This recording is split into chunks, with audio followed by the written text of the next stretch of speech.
High Wapter Edward Box Guitar Tuition. So my classic album inspection today is the Sophomore album by Europe, Wings of Tomorrow, released 24th of February 1984. It's 40 years old today. So the first time I heard this album was quite interesting, back when I was a teenager. This is 1988. I was working in my local service station on the M6. I went in the staff room, which was a pokey little area, for my lunch, which you got free at the service station. You got paid lunches then, and you got them, you weren't supposed to take the piss, but I used to get something, pie and chips and a nice drink, and it was all on the house, so it had its perks.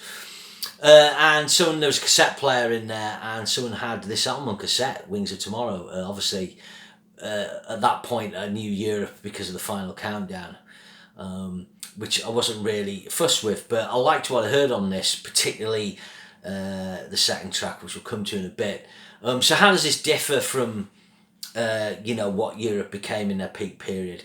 The elements are there, the melody's there, and the sort of hooks, but there's not much keyboards on this. Mick McKinley hasn't joined the band yet. Neither is Ian Hoagland. There's Tony Reno on the drums. Joey Tempest's vocals, he actually plays the keyboards on it, are kind of a little raw. He hasn't quite developed his cleanness of his sound, and perhaps when he's done a Final Countdown, maybe Kevin Beamish has brought that out of him. I do think Joey Tempest's vocals got better, but there's a raw quality to this, and the point is they're big Deep Purple fans, they're big UFO fans, Thin Lizzy fans, and that comes out, and that's not as apparent on the Final Countdown and beyond, but it certainly is here. So it opens with Stormwind. This is, not Europe's first sort of classic, probably in the future to come. Or what's the other one? Seven Doors Hotel from the previous album. Actually, maybe Seven Doors to Hell's a Beach Ride. Anyway, but Stormwind's a great track. A lovely melodic guitar line by John Norum. I think it's fair to say John Norum gives a really good competitive guitar performance on this album. It's 1984. You've got shit hot players like Warren Martini, George Lynch, Jakey Lee, John Sykes, Vivian Campbell, obviously Yngwie, Vi will make an appearance soon, Van Halen's still around, stuff like that. And he's kind of doing this high energy sort of Michael Schenker thing, which I really like. His tone's quite raw, it's kind of a little brittle, but he always had a massive amount of guts who's playing, it comes through on this. Stormwind's a great track. All the tracks are written by Joey Tempest. There's a couple of chorus, John Norum and Marcel Jacob on the next track. He's a bass player, friend of the band, slightly passed away. So Scream of Anger is the next track. This is a track that caught my ear because it was just much heavier than, the Europe I'd heard. Really good track, they still play it live, excellent. This was actually called Black Journey Through My Soul originally. Superb solo by Norum on this.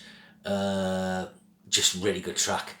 Track 3 is Open Your Heart. This track's okay. I prefer the version on Out of This World. It's a commercial rocker, so it actually benefits from the superior production on Out of This World, the improvement in Tempest's voice, and Key Marcello does a much better solo than Norum does here. Then you've got Treated Bad Again. This is quite interesting. So this, I think it's probably in the key of F sharp. For those of you who play guitar, you'll know the kind of chord shapes and sounds you get in the key of F sharp.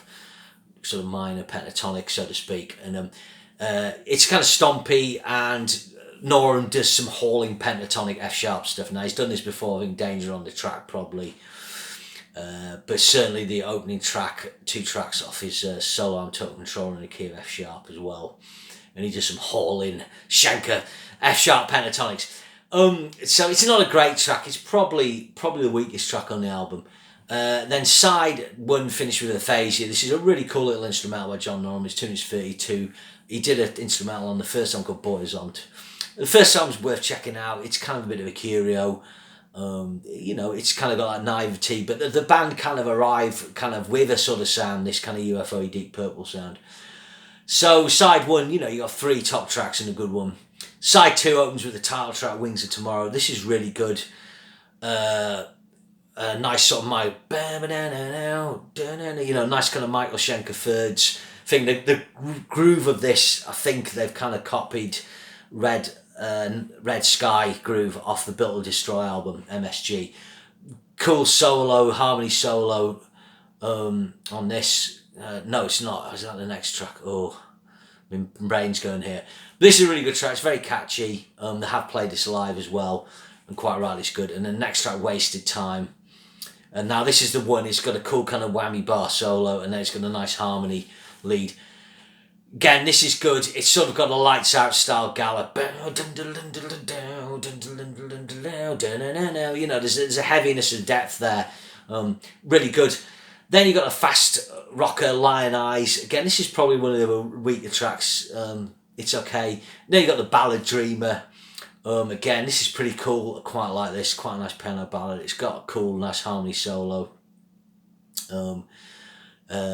And then the album finishes with Dance the Night Away, which is another up-tempo rocker.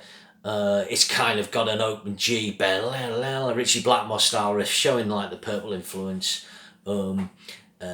Yeah, it's not great, but it's good. So on this album, you've definitely got 5 really corking tracks. Storm and Scream of Anger, Aphasia, Wings to Run, Wasted Time are very good tracks. And just shows what a talent Joey Tempest is, and the whole of the band. John Norum, John Levin, really good. You know, this band deserves the success. I know people sort of mocked them at the time, but I think they're a really great band. The other tracks, I mean, Dance the Night Away, Dreamer, Open Your Heart, worth 6 out of 10, 7, and then the other 2 tracks maybe not so, but it's certainly a 7 out of 10, maybe more. Some people might give it an 8. I do think it's weird. I mean, the final countdown last time I listened to it had grown on me actually quite a bit. I was kind of like, when I listened to it, I was like, I'm enjoying this more, the most I'd ever enjoyed it. There's a lot of baggage comes with that album. The singles, I think the problem with it is the fact that the singles Rock the Night and Carry are not the best songs by a long shot. I actually really like the title track, The Final Countdown. There's a reason why it's a big hit, and as it feels you throw it in Cherokee. Cheesy Lyrics aside's great, but you got Danger on the track, and Love Chaser, Time Has Come, On the Loose, Ninja, you know, some good tunes on that.